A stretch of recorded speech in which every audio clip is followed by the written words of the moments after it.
My name is Darlene Carenza. My name is Parker Rose Carenza. And we've been in the SoCal program for a little over a year now. We first found out she was allergic to peanuts when she was 3 years old, and she actually just touched peanut butter and broke out in hives all over her body. So that was very scary. And after that, we went to an allergist and they confirmed that she did indeed have a peanut allergy. When Parker was diagnosed, we were told, someday they were working on a peanut patch, a peanut pill, but we didn't know how long that would be. I even asked about OIT, and our allergist was like, absolutely not. Parker's numbers are too high, keep her away from OIT. And just avoidance, strict avoidance was what we were told was our only option. And that was really upsetting. We were determined to find another option. Birthday parties were always really hard because, of course, Parker, like any other kid, just wanted to be able to eat the birthday cake or, eat the snacks.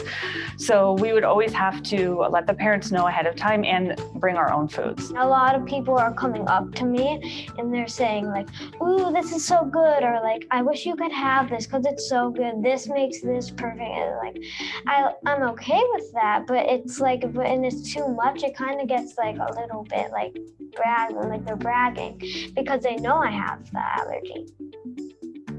Before finding the Institute, life was very scary at times. Food is involved in everything we do. So we had to be very careful to read labels. We would only eat at restaurants that didn't have peanut in them. So we'd have to call ahead and do a lot of research. We made sure Parker went to a nut-free school and just really, really focused on keeping her safe and protected. There's so many things we love about the program. The people here have been really, really amazing. Seeing Parker grow through the program and how brave she is just made me realize that she could accomplish anything. I feel like everyone here is really like nice with everyone. I feel like they take it slow, and like I like that. Like they make sure that they're on the right pace for everybody that's like joining. So I feel like if you feel like this is something that you want to do, I feel like you should definitely do it because it's a good program. I think everyone likes it.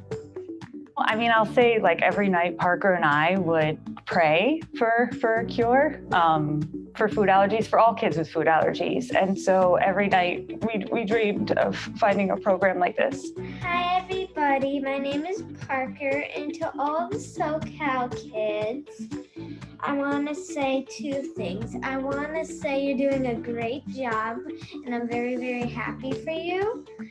And I want to say one more thing. Sometimes when I'm taking my doses, and like when I feel scared, like sometimes I get scared that I'm gonna have a reaction, I have a little poem that I like to say that helps me feel better, and it goes like this. 1, 2, 3, 4. I'm not scared anymore. 5, 6, 7, 8. I'm okay and I am great, and I hope that it could help you too. Bye.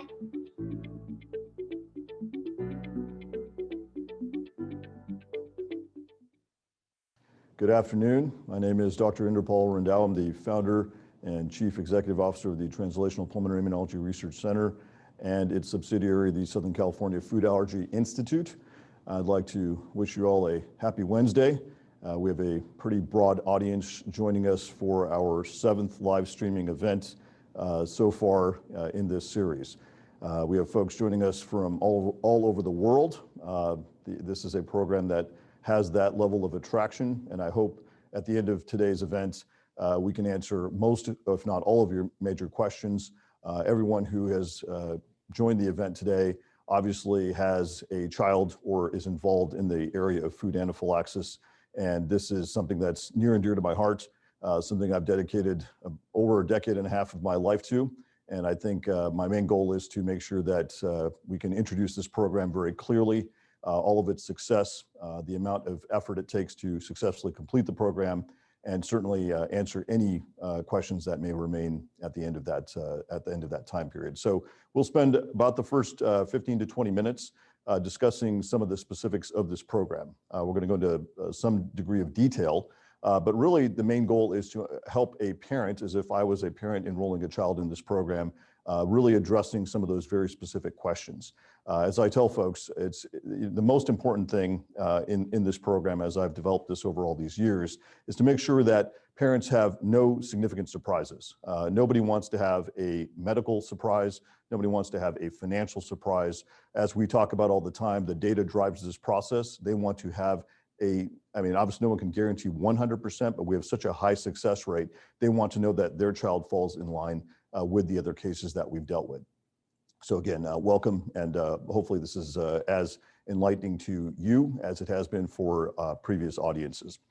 My background is very different. It's very unique. I'm not only the founder of this organization that employs hundreds of employees and covers about 130,000 square feet of space. The organization itself, in order to treat food allergies, literally has to have the space the size of a very large building.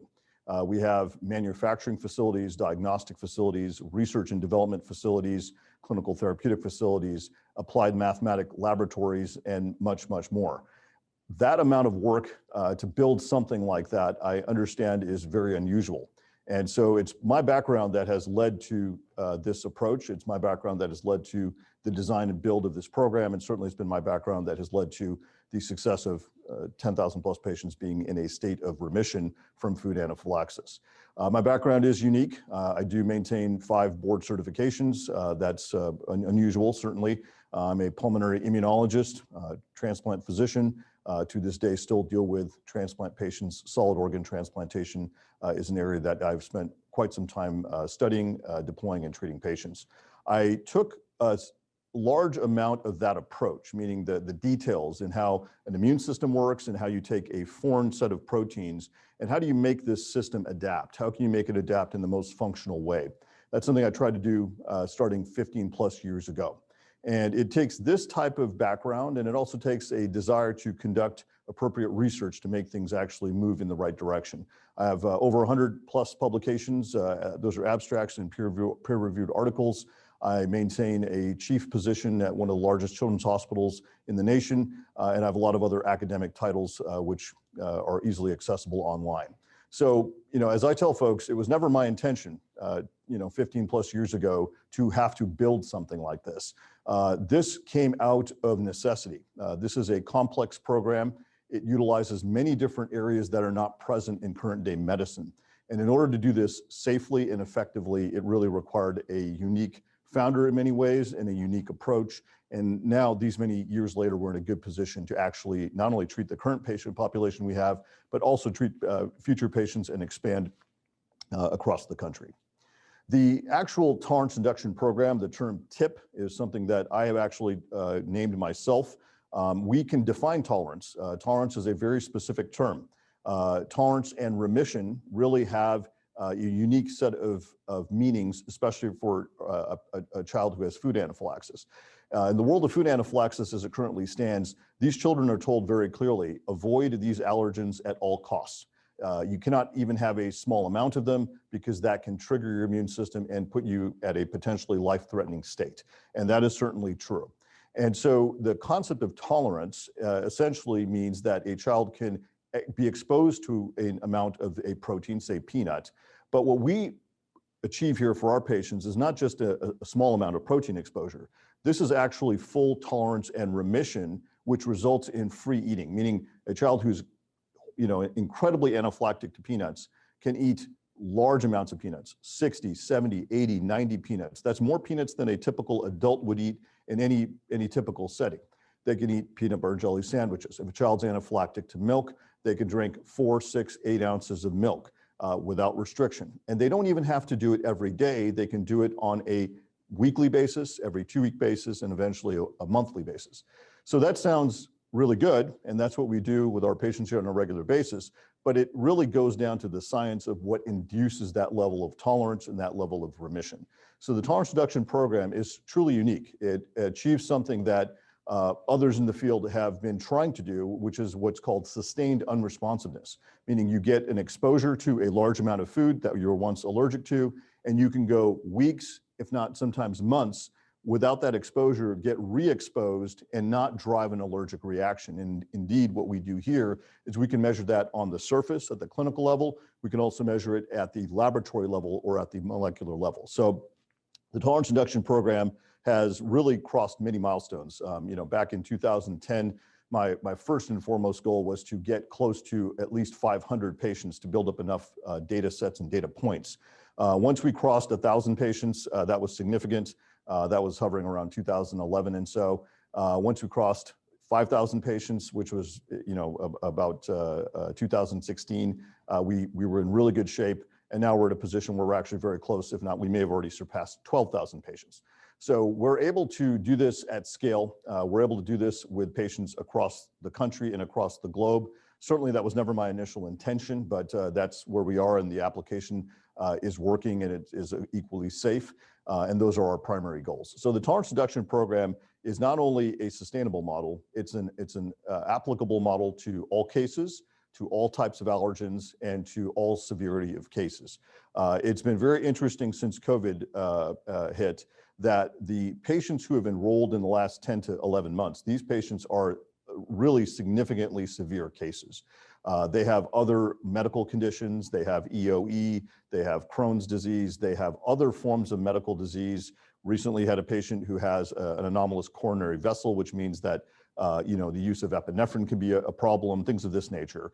And this is something that we can use our approach and our data sets to actually stage, organize, prepare, and then deploy the tolerance induction program for them safely. And of course, we can do the same for less complex cases as well. I think at the highest level, it's probably important to just kind of compare what this program does head to head with other forms of therapeutics that exist.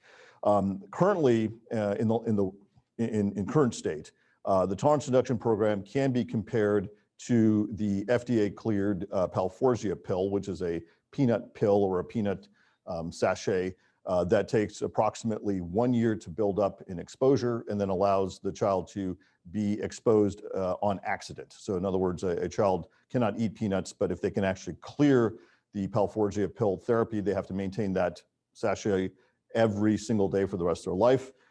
And they are still really not allowed to eat peanuts, but it's just a protection mechanism.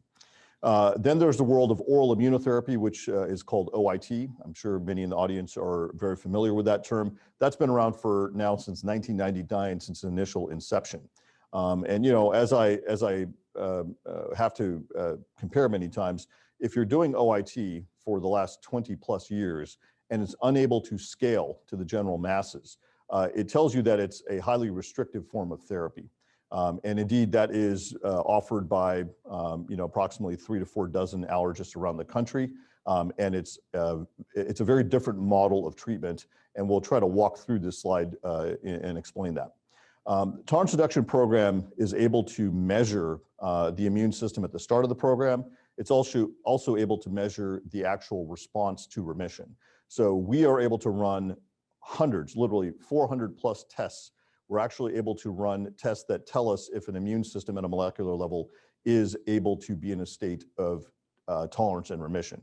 Those specific tests, for those who are interested, are called LDTs, or laboratory determined or derived tests. These are tests that are built in-house, that have been validated, that are under proper regulation. These include cytokine panels. These also include flow cytometry type panels that allow us to know how T cells and B cells have been retrained in a healthy way. That level of analysis of the immune system simply does not occur with any other form of therapy. Our success rate certainly speaks for itself. I will tell you that when we say 99%, it is clearly an accurate number under institutional review board regulation. Essentially, the 99% includes all patients who do not complete the program for any reason. And the majority of the patients who are in the 1% range are patients who, for specific reasons like COVID, were unable to continue the program. Many are coming back now. Some of the patients are extremely young, and due to some difficulties with feeding, they were unable to complete. But from an immunological standpoint, the number of patients who could not complete the program due to an immunological problem, I can still count on one hand. So it's a very small number of patients who do not achieve success.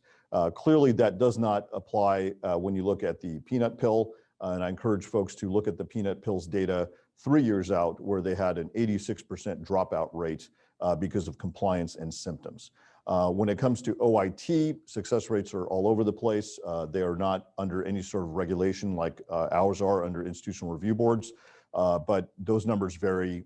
They seem to range between 40 and 70%, depending on what is stated on practices' websites. Our program, the Tolerance Reduction Program, clearly is able to allow patients to eat unlimited amounts of their food proteins. That is what we declare at the beginning. It is what we achieve for the patients. It is what we measure in-house when they come in for their final remission challenges. A remission visit for a patient who is milk anaphylactic is drinking the equivalent of about 9 to 10 ounces of uncooked cow's milk in one sitting. They're eating the equivalent of about 1.5 raw eggs if they are egg anaphylactic. They're eating the equivalent of 2 to 3 slices of typical wheat bread. And of course, peanuts. The patients are eating 75 plus peanuts on remission. So those are our goals, clearly stated. Our eligibility is wide open, 6 months to 21 years of age. We do have a handful of patients who are 21 years and 364 days old. We still take them. So by the time they're done with the program, they tend to be around 22 or 23 years of age. We have every intention of expanding the eligibility criteria, but that's only going to be done when we have enough data and enough new algorithm development to make sure that is successful. OIT in either form is very restrictive. If a child has severe asthma or has other medical conditions, they are essentially disqualified. From a cost standpoint, again, I understand our program does have a cost point. This cost point, by the way, has come down in the last number of years, but the work that is done to achieve remission is no easy task. And we are doing everything we can to get this covered at a greater level. But where we stand right now, you can see the head-to-head comparison is still certainly within range of the Palforzia pill. In fact, it's less. And certainly the world of OIT in practice can also be equally costly. And I would argue that the outcomes here are very, very different. How our patients receive various proteins, especially if we're talking about nut and seed-based proteins, we produce those in a GMP facility, basically a good manufacturing practice facility that's about 25,000 square feet of space, fully automated, robotics-based, and is checked at the level of mass spectroscopy, meaning what we produce and give to these patients is down to the picogram accurate food protein. We take that risk on. We produce these food proteins and they are given to patients properly labeled down to the day. Patients in the program clearly know this. And so they're given this on a regular basis. What that means is the greatest risk of exposure is always done here first. We do it in our center under full cardiac respiratory monitoring systems. And then when you're going home, those doses are produced and clearly safe by our stamp of approval. That's something that has been an incredible amount of cost to the organization, but it has been exceedingly helpful when it comes to safety and efficacy for our patients. Clearly, that is not done in the world of OIT, and that's a clear differentiator. When it comes to the actual use of epinephrine, there's a dramatic difference. Again, I know I'd say if there's folks who question, our program from a success standpoint, this is the number that really, I think, irks them the most. Because this is an EpiPen use rate. I'm not talking about EpiPen in our center with clinical challenges, because that number is even far less than that. But we're talking about hundreds of thousands of doses given to kids at home across the world on a weekly basis. And the number of them utilizing an EpiPen because of some sort of symptoms is often the case less than one a month. And so we are tracking this very closely. We have a full data system that tracks this with the largest degree of accuracy. But this is there because of all the data mechanics that produce the final effect of the tolerance reduction program. So if we're doing our job right, it is imperative that the epinephrine use rate stays low. And in fact, it should be even lower than that. And then of course, general maintenance, what it takes to actually, kind of keep up this degree of remission. In the first year after finishing the program, it is usually a weekly dose of exposure. So, and it's not all foods, it's usually lead-based proteins or coverage-based proteins. What that means is if you're anaphylactic to, pecans, walnuts, and pine nuts, for example, something of that nature, we can usually categorize based on protein association which food you have to eat the most. And that's usually once a week. The other proteins will often fall to 2-week cycles. And we are very happy to be working on a very cool application now, an app that can be on your phone that will actually ping and remind patients specific to their case on a regular basis. And we're actually deploying a test version of that here in the next number of weeks and have that out to our general population here in hopefully about 2 months. So again, these are the head-to-head differences of our program compared to I'd say what else is available from a therapy standpoint. The only other option besides this is avoidance, which everyone here on this event understands what that world is like. That is a world that requires a lot of time consumption, a lot of fear, a lot of anxiety.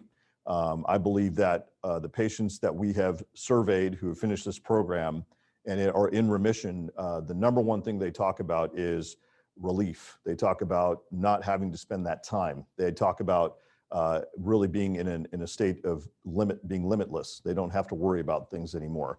And that certainly makes us feel like we're doing really great work here. Our ability to achieve this effect, again, well over 10,000 patients in the program. We have, well over 5,000 patients who are in remission. This statement that we make is accurate. They can eat whatever they want, whenever they want, without restriction, without fear, and without a reaction. And again, this means when they hit remission and they're on weekly dose cycles, is this accurate? Is this really true?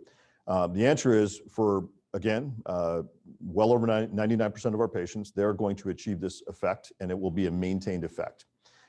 In the first 6 months after remission, we have about 1% of patients who may have an itchy throat or may develop a set of hives. Often is the case, we are trying to treat many, many allergens simultaneously. Some patients will have an immune system that targets most of them well, and one of them will be a little bit slower. But again, it's very mild, if any, symptoms in a very small percentage of patients. For patients who have completed 1 year post-remission, we have not seen any patients actually have any side effects or problems and be in a position where they lose that level of remission and tolerance. So, this is data that we have been collecting for well over 10 years. We've been under real strict guidance to monitor and track this data. And this is what we have been pushing out in publications, at conference presentations, and also now directly to patients, as well as now the FDA. So this is something that we clearly have been able to achieve in a repetitive fashion. We would not be doing this work and now growing this level of work if this degree of success was not held true for well over 99% of patients. When you look at this 99% success rate, there's a lot behind it. This is not simple. If it was simple, it would have been done a long, long time ago. This is complex. This, as I tell folks, if you look at it, I often have to describe to people, we're not really a medical company. We're much more of a tech company. We have far more employees in the world of data, math, and software than we actually have in the clinical realm. So, that's the balance of kind of what we have achieved. And so we have essentially built and continue to build databases. One database is all evolutionary proteins, and that is time. It takes a lot of effort to collect that, incorporate it, and continue to study those proteins. So for example, we are currently working with other universities and in-house at studying further proteins. So we want to understand pine nut proteins better. We want to understand seeds like flaxseed better. These are things that other organizations globally really are not interested in, but we're trying to understand this because this set of data helps us understand how to train an immune system. The second set of data is the actual immune system itself. So the immune system of all patients who come in, that data is de-identified. So again, it's not sourced and compiled, and we analyze it mathematically. This is an ongoing process. Week by week, we continue to make it better and better. So in order for this to work effectively, it has to be continuously studied. This is not a one-time thing where you deploy a drug and send the patients on their way and deal with whatever consequences there may be. We are committed from start to finish to make sure that these patients have the end game, the endpoints that we are looking for. It is also important to remember that the use of AI, as it's loosely used in other places, is very serious here. We use applied math to basically design mathematical algorithms. Each patient literally goes through dozens of algorithms every single time they get a new treatment cycle. So in the whole treatment plan of the tolerance reduction program, one patient may literally receive 200 to 300 algorithmic build cycles that have to be validated by a properly trained physician.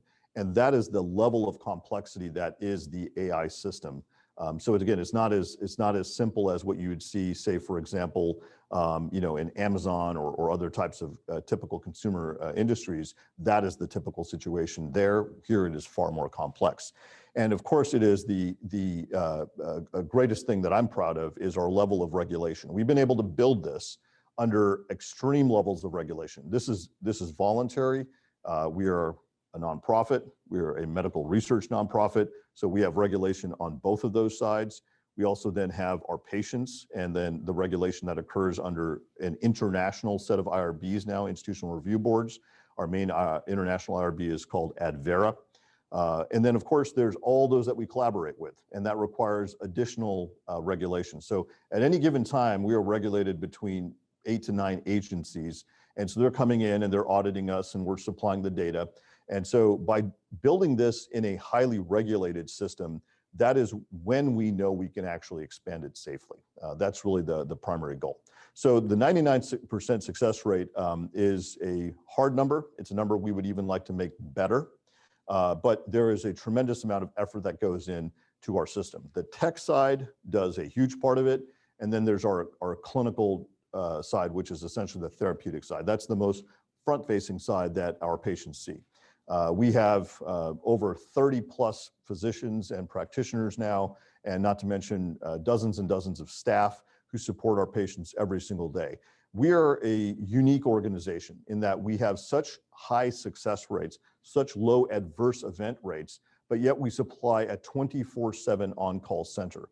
I would ask anyone, if you have any other medical condition, say you're diagnosed with cancer or something of that nature, if you go home, there is no 24/7 on-call center to support you for your specific diagnosis to make sure that you're doing well. They tell you to go to the emergency room.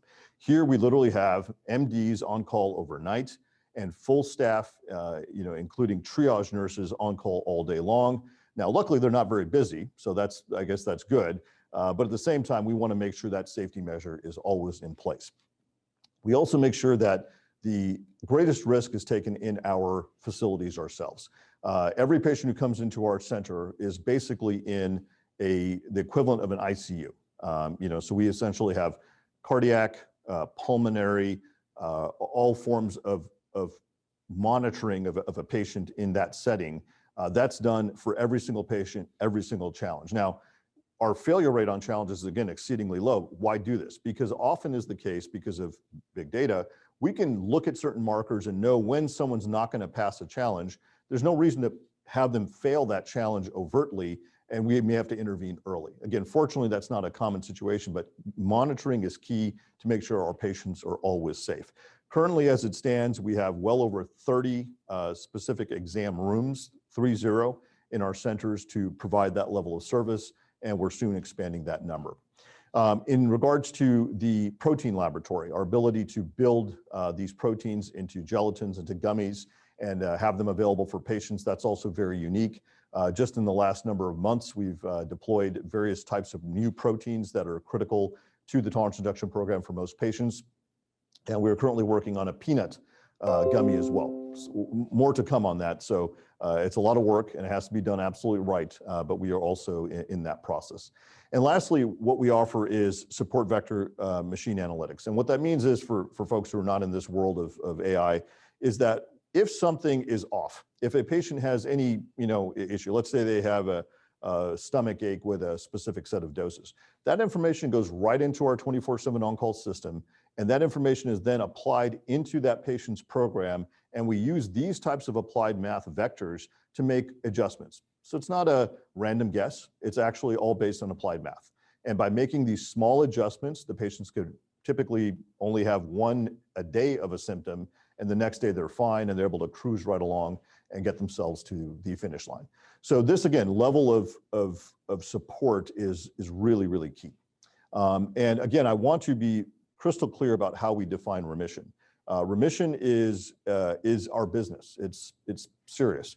It means that a patient who was once anaphylactic to not just one food, but often is the case 3 foods, 5 foods, 8 foods, sometimes 10.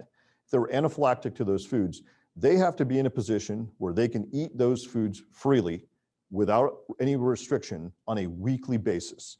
That is the definition of remission, and often, as I mentioned earlier, is that they can actually eat it every 2 weeks or less frequent than that. We also have to make sure that patients who are in remission are safe to be in remission at a blood level or a molecular level, as well as a clinical level. So hence, we will be studying their markers typically on a 10 to 12 month basis.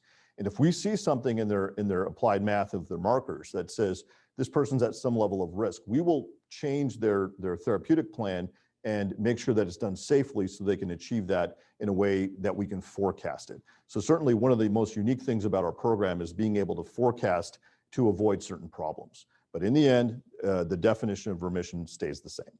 Once a patient's in remission, we will typically check in with them at a 6-month mark, just usually a quick email or phone call, and then we see them back in 1 year. At that 1-year visit, we basically draw their blood again, we measure the same markers head to head, and we are looking to see that these patients are absolutely stable, rock solid. And in a way, it's kind of like a report card, like if they're doing a great job, they're hitting their maintenance on a weekly basis, and we know the fact is they won't. On average, it seems, at least based on survey data, that most patients in remission are about 60% compliant. But as long as we know the big data creates the system that gives them a safe level of remission, the molecular markers tell us the rest. So sometimes we have to fine tune things. Sometimes we have to bring them in and give them a level of encouragement. But the vast majority of our patients who are actually in remission, they're doing extremely well. So by having this kind of annual checkup, it's a very healthy thing to do. It's a very safe thing to do. And most importantly, it actually allows us to reduce the frequency of exposure. So typically after 2 or 3 years, most patients are on 2-week cycles, even of milk or peanuts, some of the things that they were most anaphylactic to. And after 4 or 5, sometimes 6 years, we're able to push them to 3 and 4-week cycles. So it becomes much easier. Imagine if you're a parent and you want your child to go away to college. Doing this at the right time and kind of just having this monitoring system, essentially eating a food on a monthly basis or every 3 weeks, you're probably going to do that by eating at a restaurant or eating as a non-allergic person. And if you can get to that position, that's the greatest level of safety we can give to our children. Specifically, what this slide is discussing is what's called our Barrick data loop. This is our patented approach of how work is done here. This is the approach that is done behind the scenes. It's not, I'd say overly interesting to most folks, but certainly without this, it wouldn't get done. We're looking at, again, hundreds of trillions of data points that have to be used in applied mathematical approaches. These applied mathematical approaches allow us to build machines or build essentially software. Those machines can then they're able to be active, can actively produce manufactured lab proteins at the right frequency. It allows us to actually build the proper training curriculum, which I want to really emphasize here. We have to train our providers. We have to actually give them literally about 170 modules of learning. In addition to that, certification exams. This is far beyond anything else that we do in medicine because it's very unique and we have to make sure we get it right every single time. As this is done on a regular basis, it is the AI, the actual ability to write our own software, analyze our own software, that allows a continuous run of improvement in this actual Barrick data loop system, which allows us to kind of get our job done and again, to do it better and better. Right now, again, these numbers do change on a daily basis because when new patients enroll on a regular basis. But again, we're very close to 12,000 patients, treated currently at our institute. We have over 5,000 patients who are active TIP, meaning they are in the middle of their program or at the start of their program, at the tail end of their program. And then again, a huge number of patients in remission. Our reaction rates are graded. Again, that means, grade 1 reaction is usually very simple, like itchy throat, very small level symptoms, a single hive. Grade 2 reactions are usually a little bit more significant, so that could be vomiting and a hive, things of that nature. But again, those reaction rates amongst dosing, again, are very, very low, as you can see on this slide. And then, of course, our EpiPen use rate, as I stated earlier, is exceedingly low. So, again, we're in a very good position to expand our services to patients because our goal here is to see these numbers only get better. And we've been tracking that, and it does appear that, our current line of service as it's built clearly can actually improve. And again, this is with a very complex set of patients. Just a final kind of set of notes from my end before I answer questions. I am really,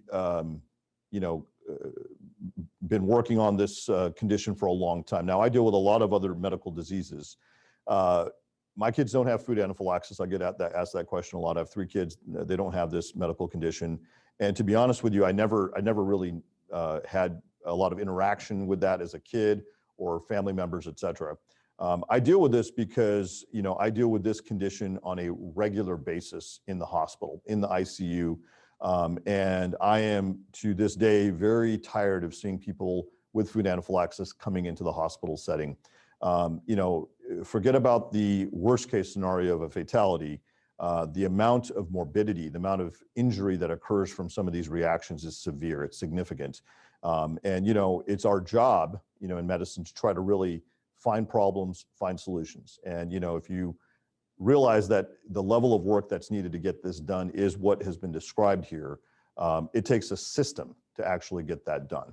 And so that's our job. We're going to take this and make it better. As I tell folks, we don't say no to any patient. We take all cases. That's a hard thing to do. That's a heavy cost burden on this organization, but that's our mission and that's what I believe in. And so the outlier cases that are out there don't concern me. We will do an honest assessment to determine if it's fair and reasonable to treat a patient. And I'd say the vast majority of the time the answer is, yeah, we will take on any case. And as I tell folks, we are in this together. We are not going to back out of a case if there's some level of complexity. We are in it to the end. As long as a patient and their family are interested in finishing this program, we will find some way to get that done. We certainly did that through COVID, especially when even from a financial standpoint, it was nearly impossible to continue some people on. And I personally made decisions to carry patients through because it was the right thing to do. So with that said, there's some information here that will stay on the screen regarding further information and enrollment. And we're going to start to take some questions here in the last 15 minutes or so. So first question, I will just read it as well, is like OIT or oral immunotherapy, are there chances of severe unexpected reactions during TIP? The short answer to that is no. And I understand the question that's being asked. Let me explain. In the world of oral immunotherapy, and again, you can see it specifically with the Palforzia pill, because that is a form of oral immunotherapy. Even after 2 years of oral immunotherapy, a patient could be taking that small amount of exposure and all of a sudden on a random day have a very severe reaction. I mean, a reaction that requires an EpiPen. So that's not something we deal with here. Obviously the question would be, well, why? And the answer is because I think we have a much better program, much better system that analyzes all the complex relationships of that immune system across different organ systems, as well as all the complexity of that food protein and its relationships with other proteins. So because we cross-match patients so effectively, we actually essentially pre-treat, condition, and induce tolerance in that way. When the patient's actively on therapy, we just don't see it. And so, I think it's the best form of matching. And in fact, it's the best example of how effective our program is from a safety standpoint. The next question is, do children with EOE, which is also, for those who are not familiar, it's called eosinophilic esophagitis. This is a medical condition that has a lot of variability. It can be severe. It's a form of localized inflammation in the esophagus. It has many different causes. And the general question here is, do they qualify for the program? The answer is yes, but I want to be very clear. These patients must have anaphylaxis. There are a significant number of cases of EOE where the child does not actually have anaphylaxis. For example, they can have EOE that's caused by milk protein. They can drink the milk. They're clinically well. Those are not cases that we treat. We treat EOE that has food anaphylaxis. It's approximately 5% of our patients. That number is held pretty steady. Do we have a different program for them? Absolutely. It's a more complex program. It does involve multiple therapies. And do their outcomes differ? I would say no. I mean, we hit the same level of remission, the same approach. That is our goal. So, again, EOE patients are not a great concern for our program, but they should have a diagnosis of anaphylaxis as well. The next question is, are there restrictions on doing physical activity after consuming an allergen as part of treatment? I'll answer this in kind of two parts. So during active treatment, a patient is usually on a level of maintenance proteins.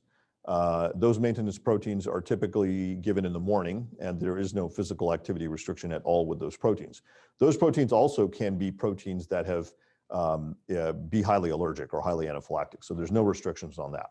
For the actual treatment food, say if we're treating peanut or something of that nature, we do recommend for about 45 minutes after a dose is given to not do aggressive exercise. Nothing that's going to raise the core body temperature significantly. So what we're talking about is sweating, a lot of heat, things of that nature. We tell patients all the time, if they want to, go for a walk or, go to the grocery store or practice piano or whatnot, all those things are fine. So it's not a significant amount of restriction. Once a patient is actually in remission, that amount of restriction on activity is lifted. So indeed, we do not put a restriction on activity once a patient's in remission. And I think that's really, really important. And in fact, for patients who are in a position with being in remission and they're, say, on shifting to 3-week cycles of exposure, those patients will actually undergo a very large amount of food protein challenge. Like, for example, Peanut-Wise will eat like 150 peanuts, and they do it during heavy levels of activity. So we, as a pulmonary physician, pulmonologist, and an expert in exercise physiology, it's something that we pay very close attention to. In fact, if you look at all of our patients who go through challenges, we put them through a heavy level of exercise to achieve a certain heart rate, a certain blood pressure, and so forth. So we pay very close attention to what should be restricted, which is very little, and then obviously we'd like to lift that restriction as soon as possible. Next question is, why don't allergists recommend TIP? Well, I'd say the first and foremost, they probably don't know about the program. We have not really, gone out there on an advertising, type approach. This program is complex. I'm on faculty at some universities. I train allergists. When I talk about this program and this approach to most allergists, it's very foreign. It's not common. They understand the concept of a food challenge, but they don't really necessarily understand, all of the data. They don't understand the applied math. They don't understand the protein sequencing and how that actually improves their patient outcomes. And so fundamentally, it's very difficult to suddenly just, have allergists appreciate that. What has happened in the last decade, frankly, is about 30 to 40% of our local patients, meaning here in Southern California, are referred by allergists. So, what the allergists have figured out is, they'll have a handful of patients who come to the program, and then they finish the program, they go back and see their allergist, and they repeat a skin test, or they see what the patients are eating, and they're quite impressed. So, in my opinion, the end goal here is not to, let allergists, kind of learn this process, because it is incredibly complex. I have now, in the last decade and a half, hired and lost several allergists. I've tried to bring them in, tried to train them up, but it is such a different approach that, again, it requires its own level of curriculum. And my anticipation is over the next, year and a half, 2 years of time, as we explain a lot of these differences and as they see more and more patients, they will understand that this type of program is extremely safe and has really, really good outcomes that will shift public opinion. The next question is, are there any restrictions on what you can or cannot eat during TIP?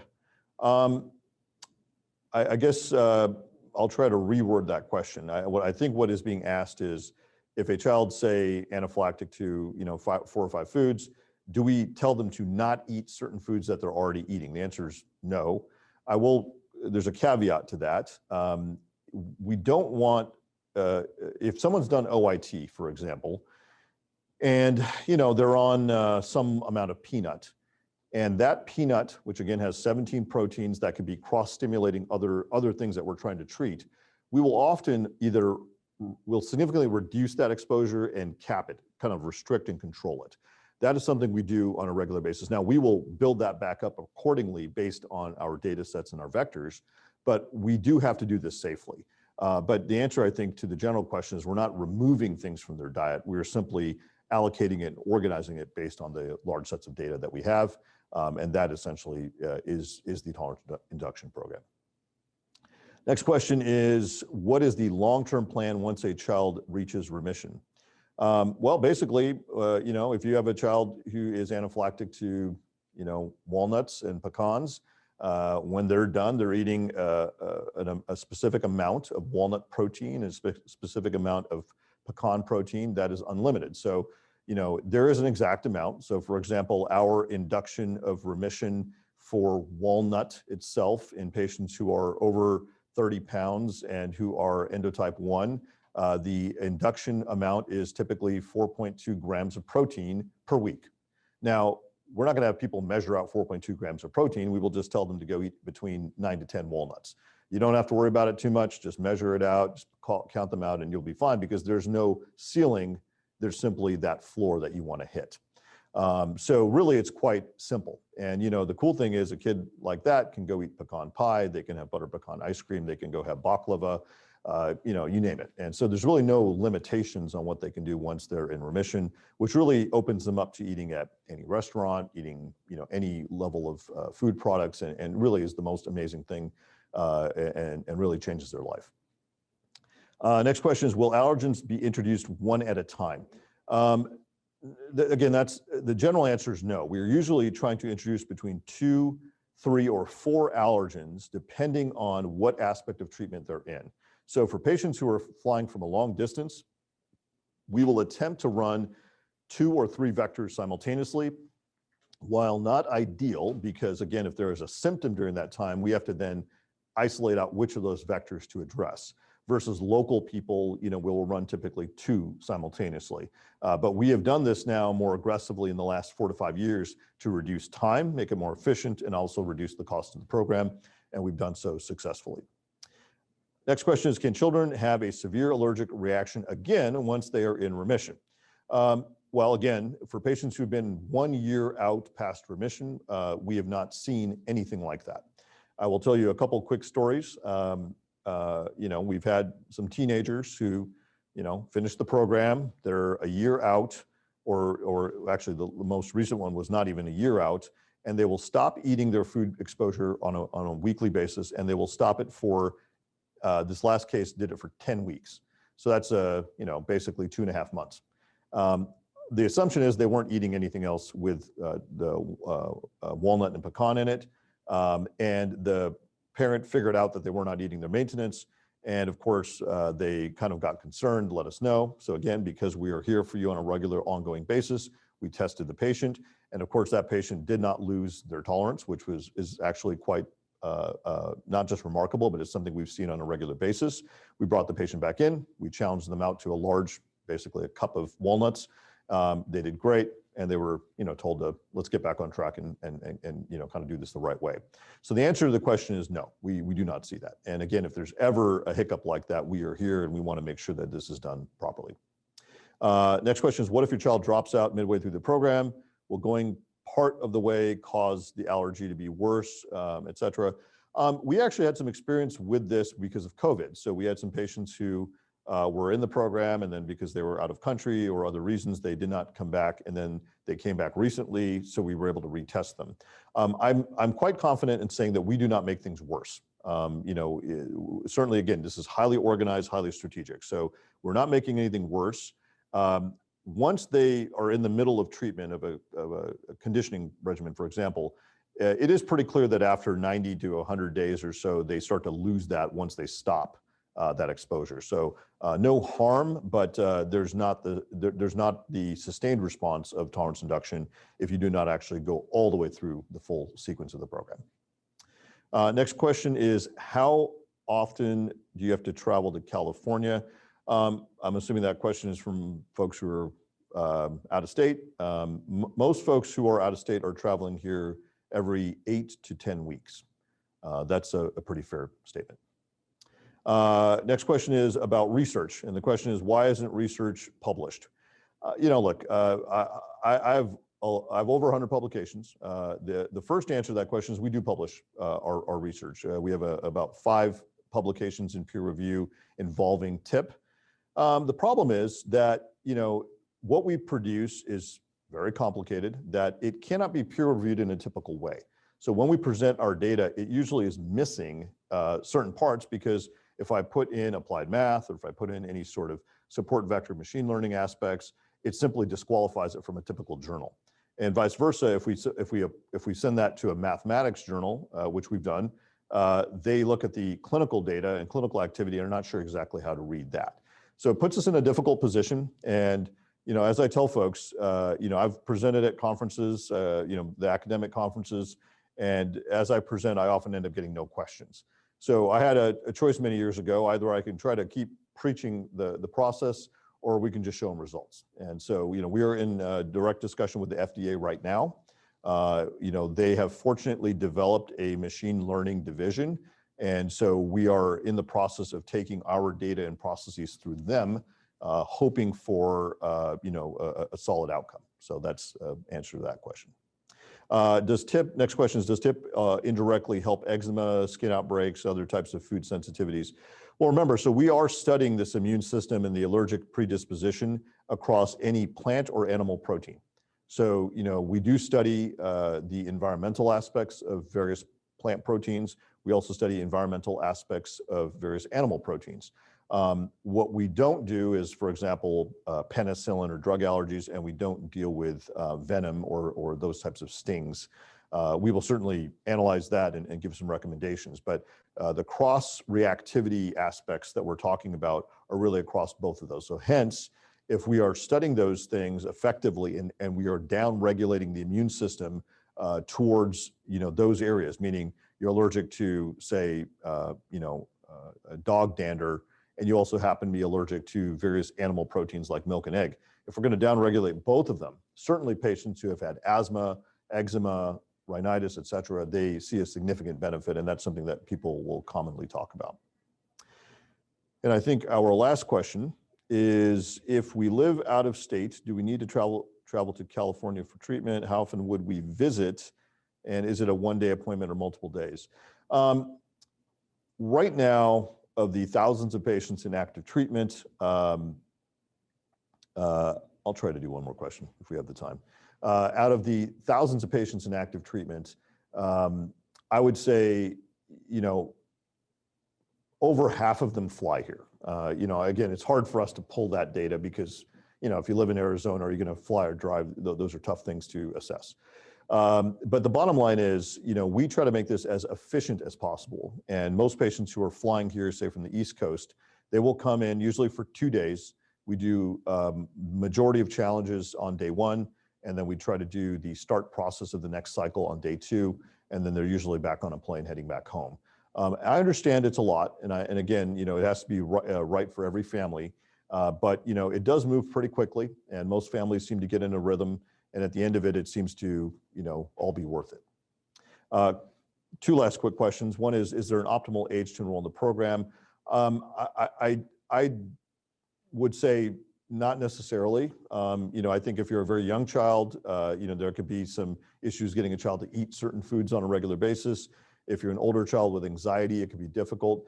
My advice is, if you're ready and you think your child's ready, join the enrollment side of things, talk to other families. We have multiple volunteer groups now who are very open to discuss their experiences.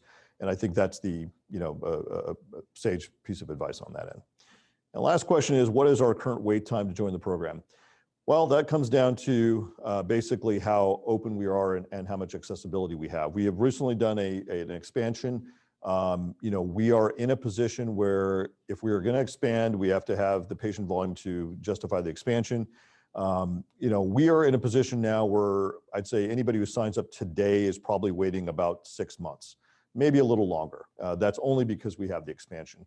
I know nobody asked this question, but we are trying to get out to if it's the East Coast, if it's the Midwest. But remember, this has to be done right. This has to be done safely and effectively. And for those who may want to wait for that, that's certainly your option. I encourage folks who are interested and feel that this is a good choice for them to start the program, because I do believe that anybody who starts the program today, if they're from the East Coast, they will hopefully finish the program at a site that's much closer to them. With that said, we are at time, and I want to thank our audience for joining us. I want to thank our staff here for producing another live stream event. We will try to, again, put as much information out there to our customers, our patients, as possible. It is important that everyone comes into the program with as much knowledge as needed, and it's important that they understand the outcomes we're trying to shoot for. I hope as you enroll in the next 2-3 months, that you see that our engagement with you is much, much improved. We're taking this very seriously because we want patients to come in with confidence. As I mentioned earlier, no surprises. This should be a very smooth process. It should be a smooth process of therapy. And obviously, I wish every child who has food anaphylaxis the opportunity to achieve remission or achieve what we call food freedom. Thank you very much. We will keep you posted with our next series of events, and I wish you all well. Thank you.